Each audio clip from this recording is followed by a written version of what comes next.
जब मैं बात करता हूँ नॉन फार्मा की, तो हमें नॉन फार्मा से क्या याद आता है? जब मैं बात करता हूँ नॉन फार्मा की, तो हम सभी को नॉन फार्मा से क्या-क्या याद आता है? What all do we remember from non pharma?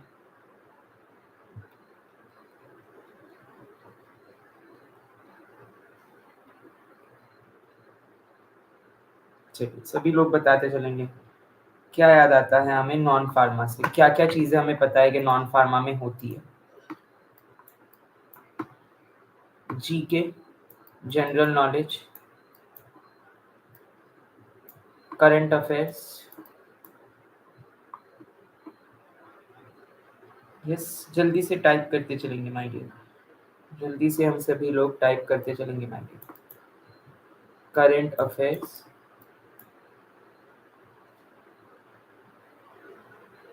GK,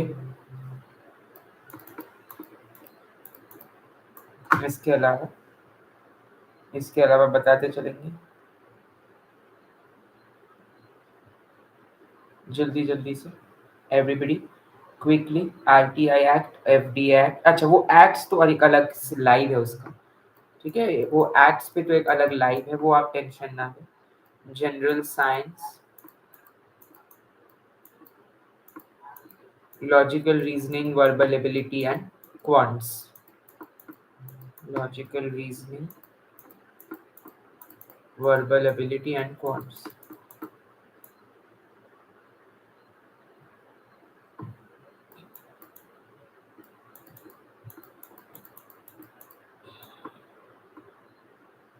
and quantitative aptitude.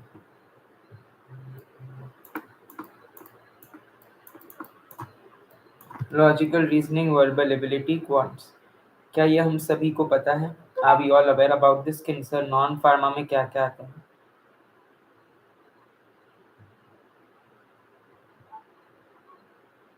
बताइएगा।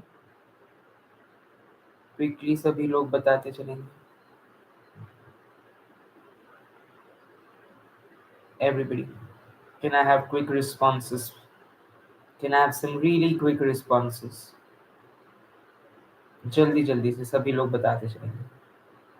What all is covered in your non pharma part? तो सर नॉन फार्मा में आपका आ जाते हैं जनरल नॉलेज, जिसमें सर आपके जनरल नॉलेज में हर एक चीज़ आ जाती है, whether it is any sports, any government schemes, Jan Aushadhi Yojana, Pradhanmantri Arogya Setu, है ना? Government schemes, some literature, dance, art, music.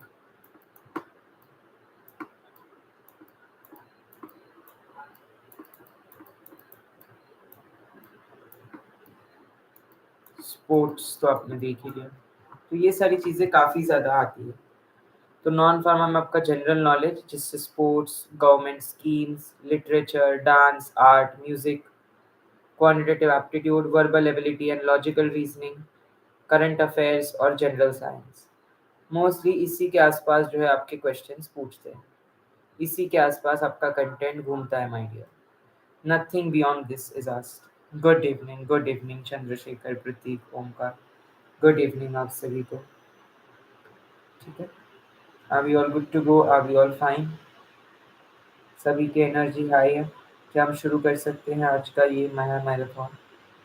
DMER, let me tell you, DMER के जो मैराथन है माय डियर, मैं ये सभी मैराथन आप सभी को बहुत ही ज़्यादा अच्छे से करवाऊंगा। Do not worry at all. ये जितना भी महा मैराथन है, जितने भी टॉपिक्स आपके बाकी है,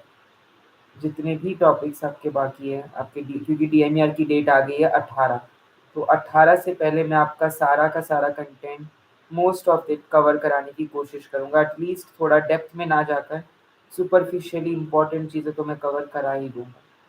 ऑलराइट, बस आप सभी लोगों का साथ चाहिए, आप सभी लोगों की उम्मीद चाहिए। That's all we need. That's all we need. Yes,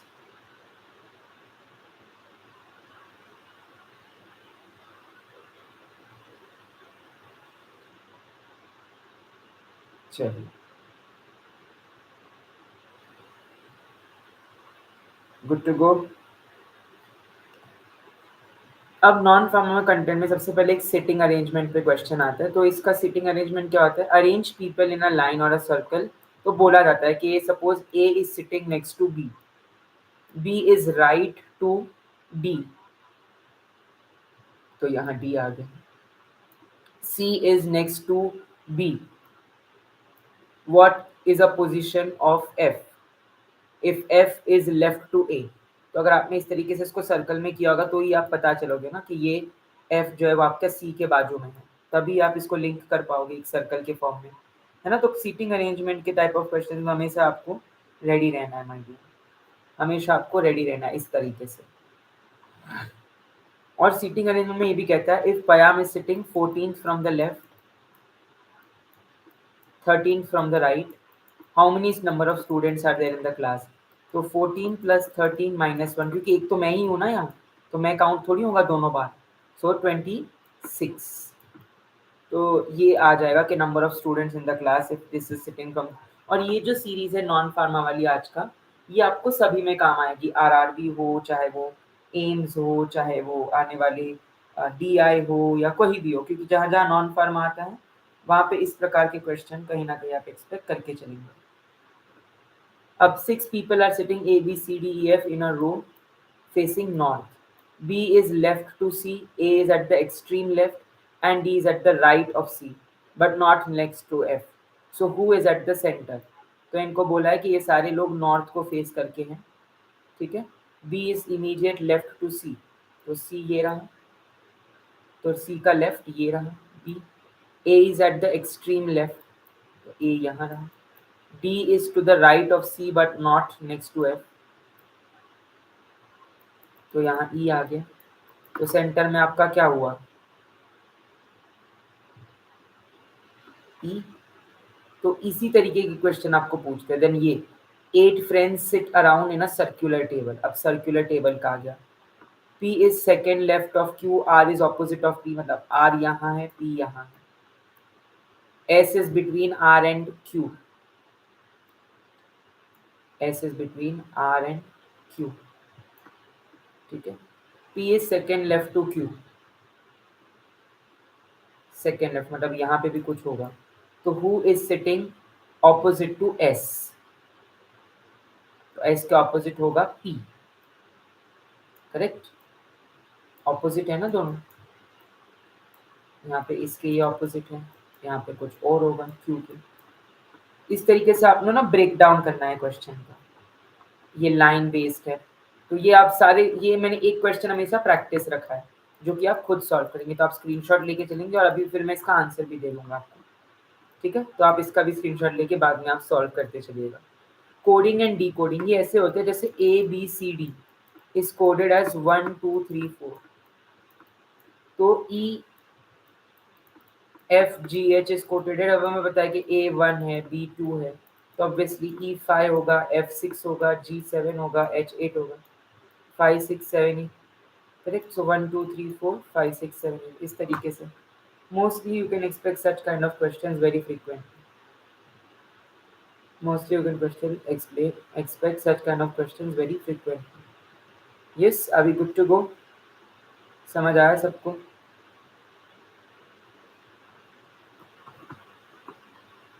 flow is coded as GMPX, then tree is coded as, तो अभी अगेन आपको इसके लिए पूरा का पूरा पहले ABCDEF लिख देना है इस तरीके से, ABCDEFGHI,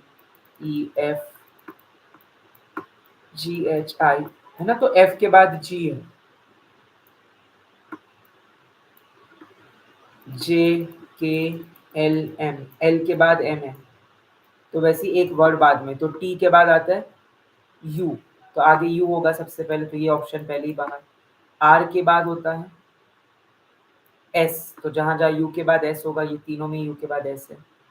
फिर अब इसमें क्या है, O के बाद P है, यहाँ पे E के बाद F है, यहाँ तीनों में FF है।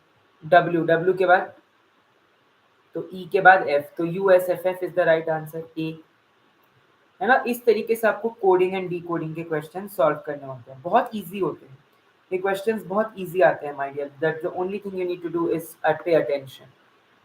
Alright.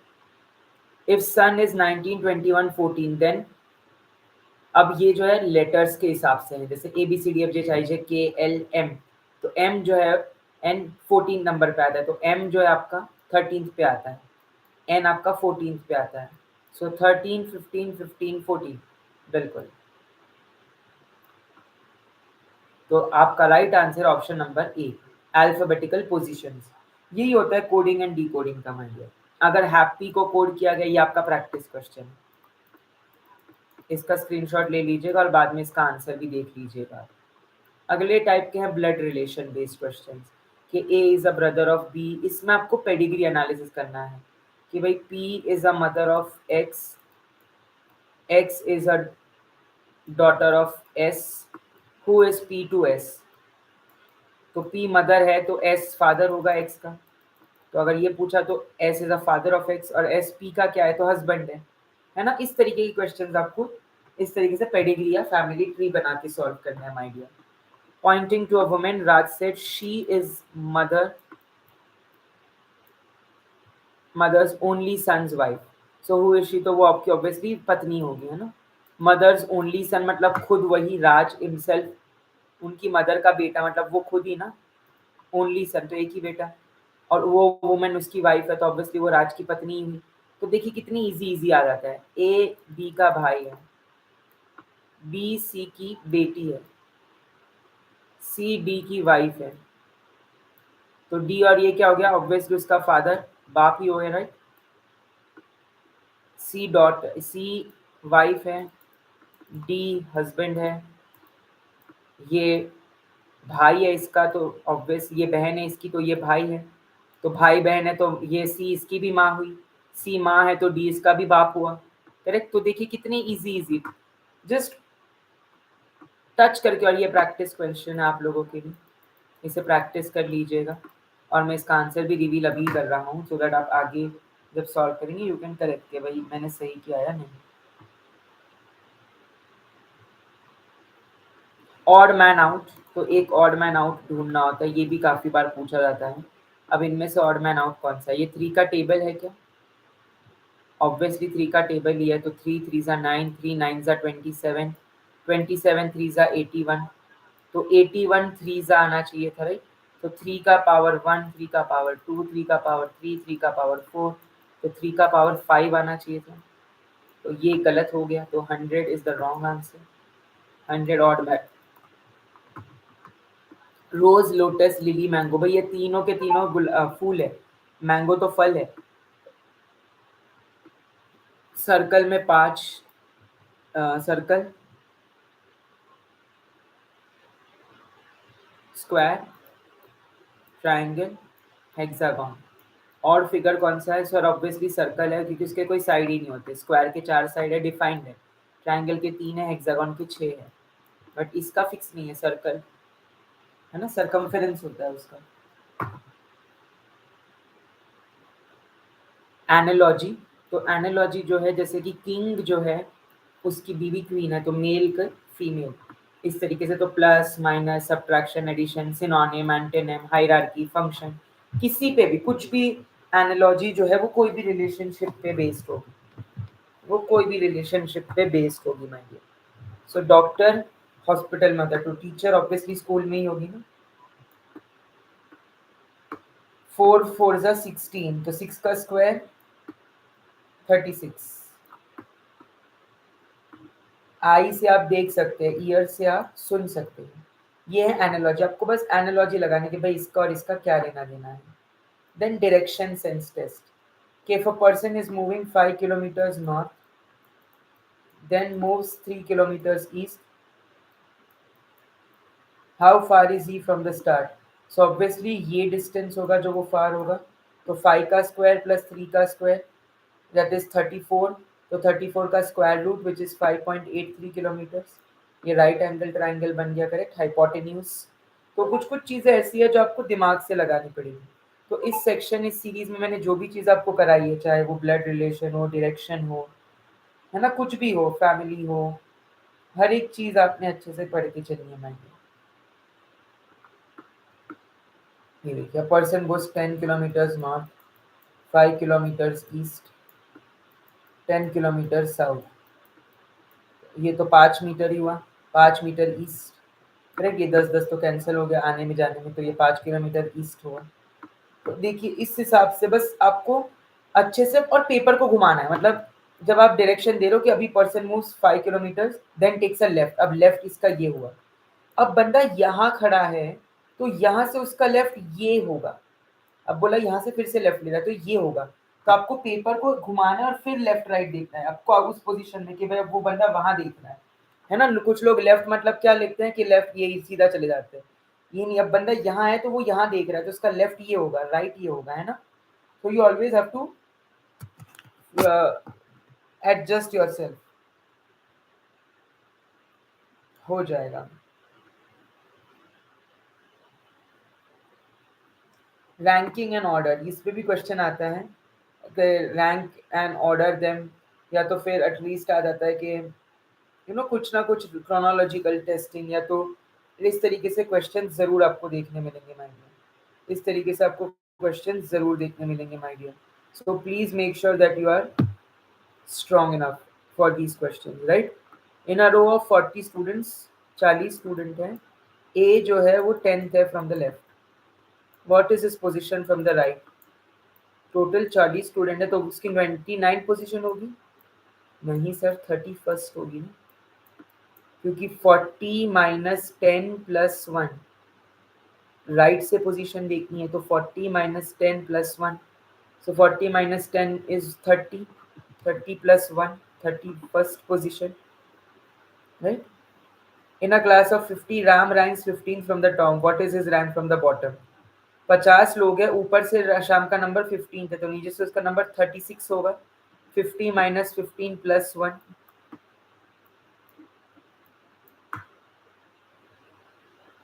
in a line if Radha is 12th from the left and 15th from the right, how many students are there? So 12 + 15 - 1, 26। देखिए किस हिसाब से, कितने इजी क्वेश्चन है, बस आपको सॉल्व करना आना चाहिए।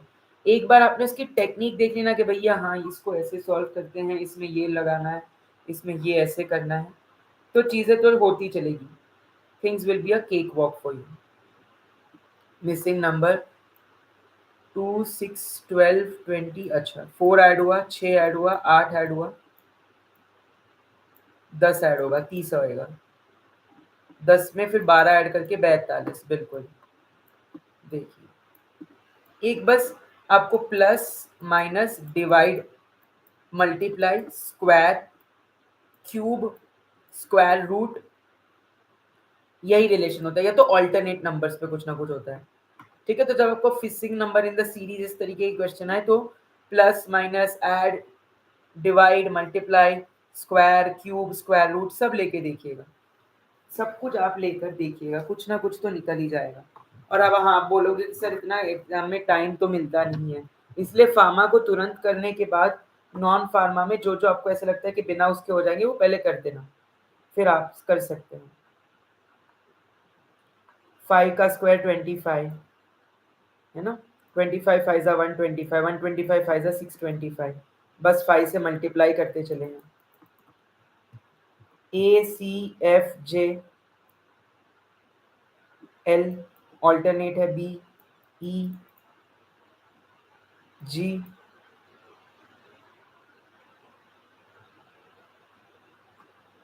नहीं बी है, डी और ई, अच्छा दो छोड़े हैं, जी एच आई छोड़े हैं, तो जे के बाद 4 छोड़ेंगे, के एल एम एन छोड़ेंगे और फिर ओ।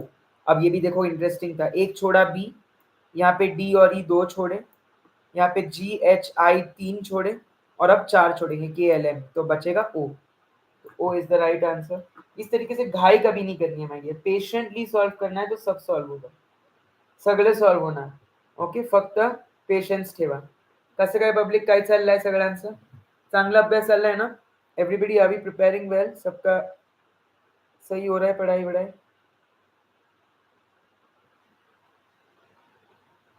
कोई दिक्कत तो नहीं है अभी?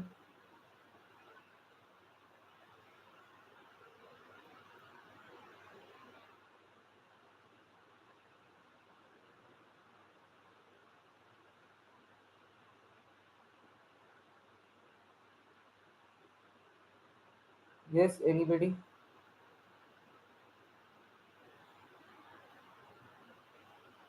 कोई प्रॉब्लम किसी को?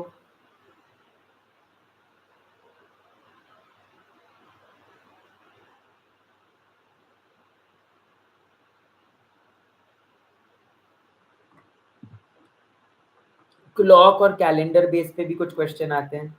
Find the angle between 3:15। तो अब डियर आपको क्या ये बैठने बैठोगे आप कि भाई 12, 11, 10, 9, 8, 7, 6, 5, 4, 3, 2, 1। पहले तो ये देखना है कि 3 और 9 ऑपोजिट है और 12 और 6 ऑपोजिट है। ये तभी आपकी घड़ी परफेक्ट होगी।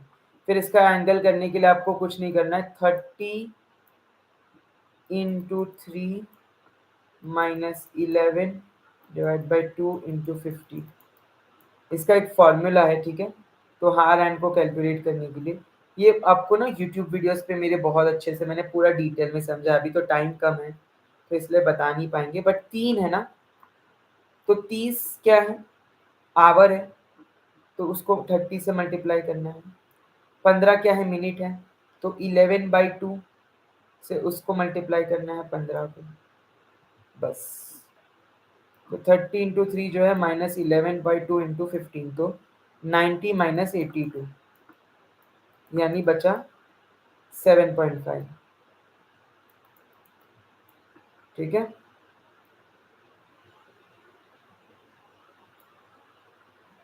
मिनट एंड कितना होगा 90 पे, 3:15, राइट।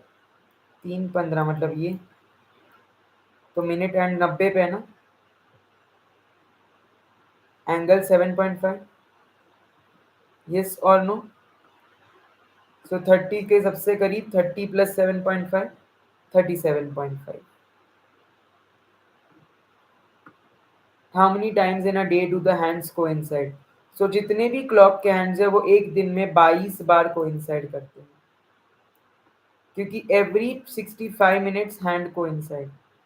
सो 24 घंटे में 22 बार hands coincide. Point to be noted. Calendar में के नॉर्मल ईयर होगा तो 365, लीप ईयर होगा तो 366। What was the day on 15 अगस्त 1947? अब ये हमें कैसे पता होगा? ऑड डेज को कैलकुलेट करना है, ऑड डेज को कैलकुलेट करना है इस तरीके से। 100 ईयर्स में 5 ऑड डेज आते हैं, 200 में 3 ऑड डेज, 300 में 1 ऑड डेज, और 400 ईयर्स में 0 ऑड डेज।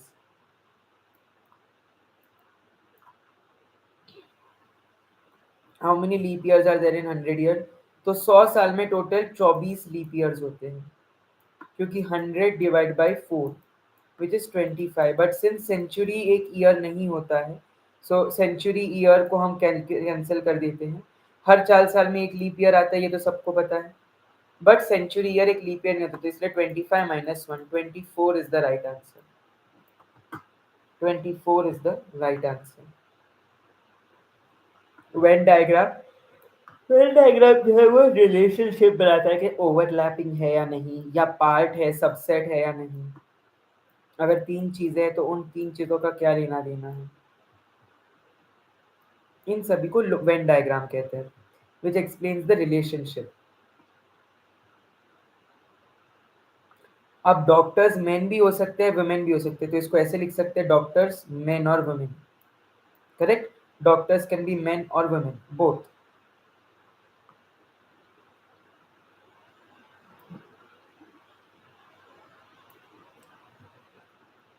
या फिर इसको मेन वुमेन एंड डॉक्टर्स। कुछ मेन डॉक्टर्स है, कुछ वुमेन डॉक्टर्स है, और कुछ मेन डॉक्टर्स नहीं है, कुछ मेन वुमेन डॉक्टर्स नहीं है, इस तरीके का सर्कल। तो इस तरीके के क्वेश्चन आपको देखने मिलेंगे।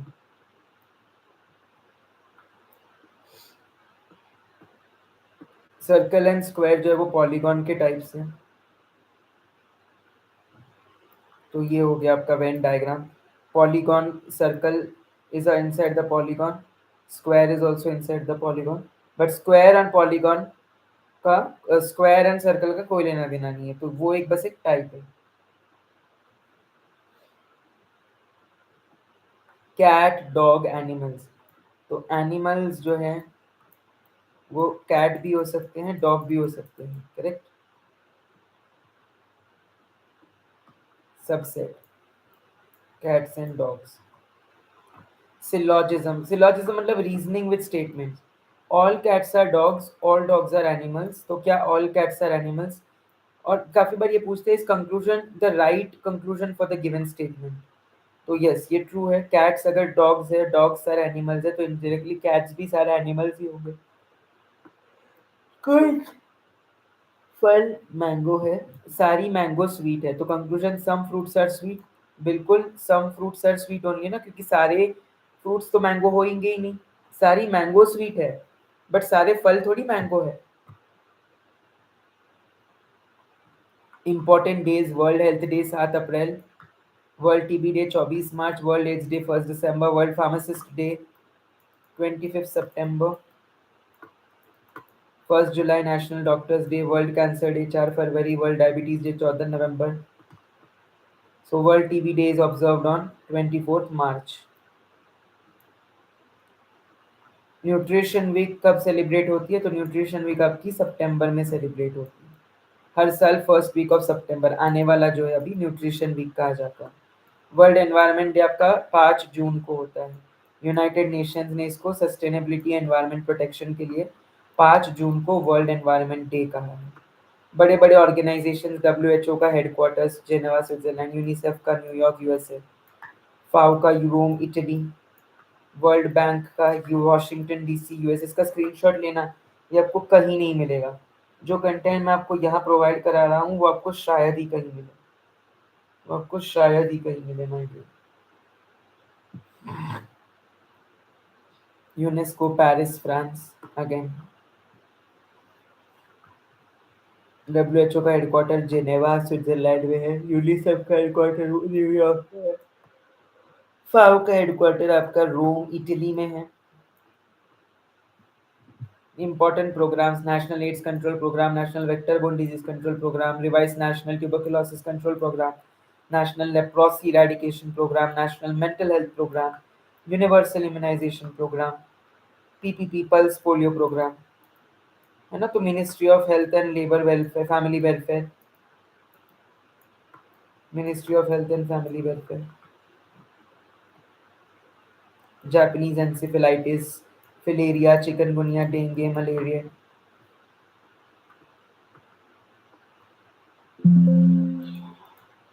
सो ये कुछ इम्पोर्टेंट डेज थे। तो आज के इस वीडियो में मैंने आपको बताया है बहुत ही ज़्यादा इम्पोर्टेंट आपके जो नॉन फार्मा पार्ट था, जिसमें आ जाएगा आपका syllogism, Venn diagram, blood relation, calendar, clock, direction, sitting arrangement, odd man out, next in the series, coding decoding. मैंने हर एक का आपको बेसिक्स बता दिया कि भाई क्या कौन सा में डिटरमाइन करते हैं, और मैंने आपको एमसीक्यू भी सॉल्व करा दिए, दो दो तीन तीन हर एक के एग्जाम्पल के साथ, और एक एक मैंने आपको होमवर्क भी दे दिया। सो आप कॉलेज एक कॉम्प्रिहेंसिव स्टडी हो जाएगी, करेक्ट। सो इसी तरीके से मैं डेली बस 30 मिनट लूंगा आपके, 30 मिनट में मैं 30 वीडियो 30 दिन तक आपके लिए लाऊंगा डीएमईआर के लिए, ठीक है। और यही कुछ इसमें से इंपॉर्टेंट कॉन्सेप्ट आपके आरआरबी डीआई में भी है, तो आपके वो काम आ जाएंगे वहाँ। चलिए then, wishing you good luck, have a good day all of you.